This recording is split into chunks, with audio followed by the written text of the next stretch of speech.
Bueno, en primer lugar, gracias Manuel y gracias a la organización de este congreso del Life Pinsul por invitarme y por todas las acciones que están realizando con la especie en Gran Canaria.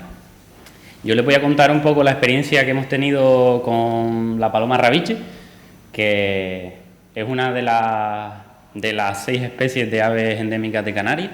De las 90 que tenemos nidificantes, estas son el mosquitero, la tarabía canaria, el pinzón azul de Tenerife, el pinsul, la paloma rabiche y la paloma turqué. En la Macaronesia hay 3 especies de palomas endémicas, una en Madeira, Columba trocaz, y 2 en Canarias. Una breve nota sobre historia natural de estas especies, bueno, se resumiría en que son palomas frugívoras de gran tamaño, que habitan en los ambientes forestales de las islas y que además de frutos también basan su dieta en hojas, en flores y en algunas semillas. La paloma rabiche está catalogada por la UICN como casi amenazada, por lo tanto no está dentro de las categorías de amenaza. Hasta 2012 habitaba en las islas occidentales del archipiélago y en Gran Canaria se prevé que se extinguió, y además han hallado restos fósiles en Fuerteventura en Fuerteventura y en Lanzarote, y algunas citas históricas que apuntan a que también habitaron estas islas que actualmente carecen de ecosistemas forestales. Se extinguió en Gran Canaria principalmente por la destrucción masiva de su hábitat, que es el monteverde o laurisilva, un bosque semihúmedo que solo pervive por la influencia del viento alisio y la humedad que trae el océano. Y además también se vio gravemente afectada por la depredación por depredadores introducidos como las ratas y las molestias, la caza furtiva, etc. En 2012 empezamos con el proyecto de reintroducción, pero no es hasta 2013 cuando la Unión Europea junto con el Cabildo de Gran Canaria acometen el Life Rabiche, que tiene en torno a 1,5 millones de euros de presupuesto y en el que participan varios socios. ¿Y qué es lo que tenemos como objetivo con ese proyecto? Pues en primer lugar, reintroducir la especie en Gran Canaria. Para ello elegimos la isla de La Palma como población fuente, ya que tiene el mayor número de ejemplares y además los estudios genéticos apuntaban que no había diferencia entre las diferentes poblaciones de las islas. Traerla y criarla en cautividad para luego liberar esos individuos resultantes de esa cría en el medio natural en Gran Canaria. Esto es el típico sitio donde recolectamos los huevos y los pollos jóvenes que utilizamos para iniciar la cría en cautividad. Son barrancos, como ven, llenos de vegetación y en los que el acceso se hace un poco complicado, sobre todo porque la rabiche, a pesar de nidificar sobre el sustrato, no nidifica en árboles como otras especies de palomas frugívoras y en islas. A pesar de nidificar en el suelo, lo hace en repisas habitualmente, cubiertas por vegetación, a las que es difícil acceder. Cuando encontramos un huevo o un pollo pequeño, lo que tenemos en cuenta es lo que tenemos en el centro de cría. Y ahora les explicaré por qué. Porque no las criamos con sus propios padres, sino que hacemos una cría cruzada o cross-fostering con la tórtola doméstica. Es importante porque tenemos que sincronizar ambas puestas.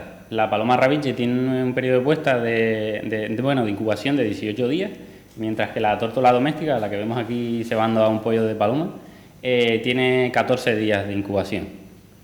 Cuando eclosiona el huevo de rabiche, estando todo sincronizado, las tórtolas empiezan a alimentarlo con esa leche de buche que producen ellas, hasta que el pollo ya empieza a recibir una mezcla de semillas y en torno a los 25 o 30 días empieza a comer solo. Todo esto lo hacemos en 2 centros de cría, uno que está en la isla de La Palma, donde cogemos los ejemplares silvestres, y sobre todo en uno que tenemos aquí en Gran Canaria, en la finca de Osorio, donde las criamos en aviarios especializados de grandes dimensiones y donde hay 2 o 3 partes diferenciadas. Una en donde están las tórtolas, que son los padres adoptivos, y en otra donde están las parejas reproductoras de rabiche, que son las que generan esos huevos que luego cuidarán las tórtolas. Una vez el pollo come por sí solo, se traslada a un jaulón de vuelo, donde se relaciona con sus conespecíficos y también se les pone a alimentación natural, como son frutos, hojas, etcétera, para que se vaya familiarizando a lo que se va a encontrar en el medio natural. Pero como alimentación básica, a pesar de estar consideradas como palomas frugívoras, se adaptan bien a una dieta basada en semillas que encontramos en mezclas comerciales para palomas de competición, etc. A la hora de liberarlas, se les hace todo tipo de controles veterinarios, se les marca con anillas de color, algunas también se las marca con GPS, con emisores VHF, y se llevan a una jaula de aclimatación, por eso se llama técnica suelta blanda, soft release, en la que están 2 semanas allí habituándose, en grupos de en torno a 5 ejemplares, y a los que llegado el momento se les abre la puerta y, al contrario que con los pinzones, se les deja abierta para que las palomas, si quieren, puedan volver y encontrar un refugio seguro. En las inmediaciones de la jaula, que este es el paisaje del sitio en donde las liberamos, en el Barranco de la Virgen, para los que sean de aquí, en el municipio de Valleseco, Firgas, ahí en ese entremedio, a los alrededores de la jaula tenemos comederos que son idénticos a este de aquí que vemos dentro, en los que ellas están acostumbradas a recibir un alimento suplementario, por lo tanto también tienen alimento suplementario disponible en el medio natural. Eso lo hacemos para que las palomas se fijen al territorio y obtengan un beneficio extra por estar ahí en el entorno, favoreciendo así su interacción, su reproducción y su no dispersión a otros sitios, como veremos más tarde. Este es el momento de la suelta, abrimos la puerta y ellas suelen salir bastante rápido. Desde 2012, que se produjeron las primeras sueltas, hemos liberado 306 individuos en 65 grupos de liberación y con un set ratio de un macho por 1,24 hembras, lo cual es bastante equilibrado. Estudios genéticos que también han realizado los especialistas de la Universidad de La Laguna demuestran que la diversidad genética de esta población reintroducida cumple con todos los estándares respecto a la población natural. Con el seguimiento, pues lo que hacemos es, además de un seguimiento individual mediante anillas de colores, marcamos, como dije, a los ejemplares con transmisores VHF y GPS, y además complementamos esa información con una serie de puntos de observación en los que calculamos índices de abundancia de palomas, realizando pequeños censos de 5 minutos varias veces, y así, mediante esa red de puntos, vemos cómo fluctúan las abundancias de palomas. De esa manera hemos detectado 5 núcleos principales donde se han asentado estas aves y además están reproduciéndose o con indicios de reproducción, como son cortejos, cópulas, pollos nacidos en libertad, etcétera. Y bueno, este mapa que ven aquí es fruto del seguimiento telemétrico, no de esas observaciones puntuales y de abundancia. Y vemos que las palomas se han ido dispersando, sobre todo en torno al sitio de suelta, pero hay movimientos de muy larga distancia, como por ejemplo aquí a los barrancos del sur, a la zona de la aldea, incluso a ciertos núcleos poblados como Las Palmas y Telde. Nuestras estimas, aunque no son muy finas y tenemos que mejorarlas, apuntan a que en torno al 35% de la población liberada ha sobrevivido. Esos porcentajes de individuos que se han vuelto a ver después de un año de ser visualizados, de ser liberados, perdón. Bueno, con respecto a la reintroducción también hemos recibido buenas noticias. Desde 2013, que se detectó el primer pollo nacido en libertad, lo supimos porque carecía de las típicas anillas que les ponemos al salir del centro de cría. Se han ido reproduciendo las palomas en varios lugares, hasta tal punto que ahora mismo la proporción de individuos totalmente nacidos en libertad con respecto a los reintroducidos es mayor, aunque no podemos aseverar que haya más, porque un individuo sin marcar no podemos atestiguar que siempre son diferentes, ¿no? Pero es un buen proxy para aproximarnos a esa realidad, que es que la paloma se está asentando súper bien y se está reproduciendo en libertad. Además, hemos detectado, como decía, 5 localidades donde hay indicios de reproducción. Y bueno, en todo este proceso de reintroducción también hay algunas historias curiosas que vale la pena mencionar. Una de ellas es el de esta paloma, que viajó más de 100 kilómetros desde Gran Canaria a Los Realejos, en Tenerife, y que detectamos por pura casualidad. Apareció en un jardín de un fotógrafo en naturaleza, que también colabora con el Life Sul, Domingo Trujillo.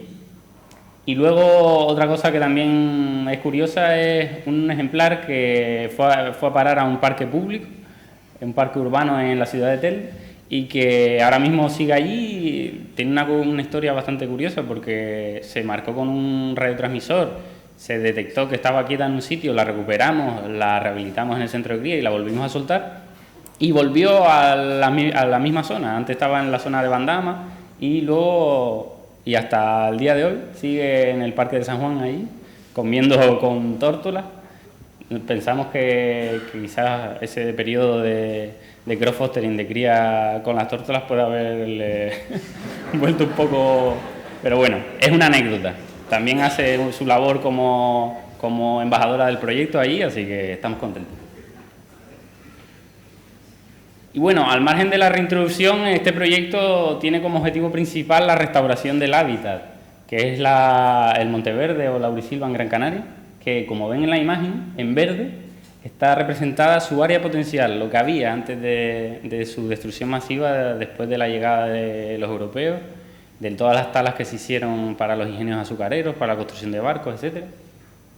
Y nos quedamos con el 1% del bosque, y nuestro objetivo es recuperar parte de esa selva de dorama que tanta fama dio a esta isla, y no solo el ecosistema, sino los servicios que nos aporta la ciudadanía, etc. En rojo pueden ver los reductos que había en el pasado, que se conservaron, y en morado, en el color del proyecto, vemos las zonas que hemos reforestado. Hay que decir que el proyecto no hubiese sido posible sin la inestimable colaboración de la Heredad de Aguas de Arucas y Firgas, que es socio del proyecto y aportó 300 hectáreas de terrenos privados para restaurar, para recuperar ese bosque, y que además se han sumado, con toda esta ilusión y este empuje, se han sumado un montón de propietarios privados que han cedido también sus tierras desinteresadamente, alrededor de 100 hectáreas para reforestar. Solo hemos podido reforestar 20 de las que nos han cedido, pero como ahora contaré, estamos trabajando en ello y seguiremos recuperando. Como ven, la superficie que hemos restaurado es el doble de la que quedó en su momento. Y bueno, esta es un poco la aportación del proyecto a la restauración del hábitat. Desde 1983, con la compra de la finca Osorio, el Cabildo lleva reforestando Laurisilva en Gran Canaria, con un ritmo que pueden ver aquí. En esos años es una labor complicada, como ya se ha visto.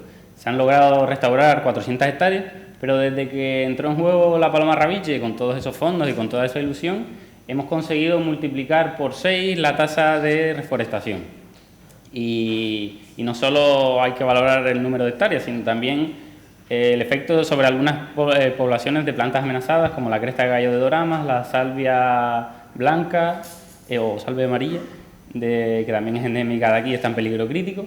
Y también la reintroducción del sanguino, que es un árbol que es clave para las palomas en verano, porque se alimentan de sus frutos, y que quedaban muy pocos aquí, y además no se sabían si eran traídos desde Tenerife o no, y hemos reforzado su población con nuevos ejemplares traídos de Tenerife.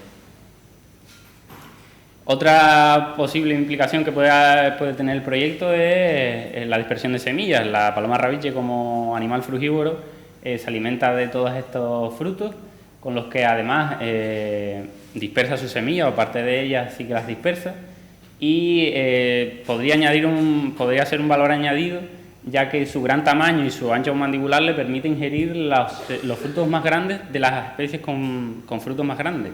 Y está demostrado que esas semillas que producen los frutos más grandes son las que tienen más posibilidades de afrontar elementos de sequía, de herbivoría, etcétera. Con lo cual aportaría una ventaja por esa parte, y por otra, al ser un animal que tiene un mayor potencial dispersivo, también podría actuar como nexo entre fragmentos de vegetación que están aislados, mejorando la diversidad genética de las poblaciones de plantas y favoreciendo la colonización de nuevos parches que están deshabitados. Y bueno, se me han perdido un par de diapositivas, pero bueno, se las cuento. Además de todo esto, del impacto sobre la especie y sobre el ecosistema, también el proyecto ha querido tener muy en cuenta, como decía José, el impacto sobre la población local, que al fin y al cabo es el seguro de éxito de todo proyecto. Se han hecho multitud de acciones de divulgación, tanto en colegios como con cazadores, como con asociaciones de vecinos. No recuerdo ahora los números, pero estaba en torno también a las 10.000 personas que habían participado en todo eso. Se ha editado un documental, un tríptico, se han habilitado 2 senderos didácticos en el entorno de Suelta, que también dan un valor añadido a la zona, que promueven la economía basada en la naturaleza. Ya hay gente que está organizando rutas para disfrutar del Barranco la Virgen, de su hábitat, de observar palomas, etcétera. Y luego también hemos creado empleo. Del 1,5 millón de euros que había para este proyecto, en torno a 1 millón de euros se ha invertido en empleo, tanto en contrataciones fijas como en pequeñas contrataciones a otros proveedores. Y creo que también es un valor añadido que tienen este tipo de proyectos, que no solo nos tenemos que quedar con la parte de conservación de las especies y restauración del hábitat, sino que es indispensable tener a la población integrada en este tipo de proyectos para que todo se vea favorecido, porque hay múltiples sinergias ahí, como la creación de empleo, como decía, como la obtención de más fondos para restaurar el ecosistema, sensibilización ambiental, restauración de servicios y funciones ecosistémicas, mejora del hábitat, etcétera, que sin una especie bandera como esta no se podrían acometer. Y claro, un proyecto multidisciplinar requiere de coordinación y de un equipo integral que también sea coordinado, y este no iba a ser menos. Han participado un montón de entidades, de personas, y claro, detrás de todos estos resultados y acciones hay un montón de personas a las que también hay que agradecerles un montón de trabajo. Pero bueno, para finalizar, el último apunte. Cuando ya estábamos súper contentos con la reintroducción de la rabille, con cómo se estaba asentando, etcétera, nos dio la sorpresa la otra especie endémica de Canarias, la paloma turqué, que no se detectaba en la isla desde 1889 y que se volvió a detectar por operarios de seguimiento del proyecto en 2016, y que a partir de esa fecha se ha ido detectando de manera salteada en diversos parches de laurisilva de la isla, lo cual nos da un poco una idea de cómo se está recuperando el hábitat y del trabajo que estamos haciendo para vivir. Estas palomas, aunque solo se han detectado en conjunto 3 palomas juntas, pero pensamos que son alguna más, están ansiosas por reproducirse, como se ve aquí en la foto. Es una foto tomada en el Barranco Oscuro, aquí en Gran Canaria. Hay una turqué, una paloma turqué que apareció espontáneamente en la isla, cortejando una rabille de las que hemos reintroducido. O sea que lo que les hace falta es que les demos con específicos para que se reproduzcan y se asienten en la isla. Y esta es nuestra idea. Hemos pedido otro proyecto LIFE a la Comisión Europea para seguir restaurando el hábitat, para seguir concienciando a la población y, por supuesto, para seguir reintroduciendo estas especies que son clave en nuestros ecosistemas. Y nada, muchas gracias.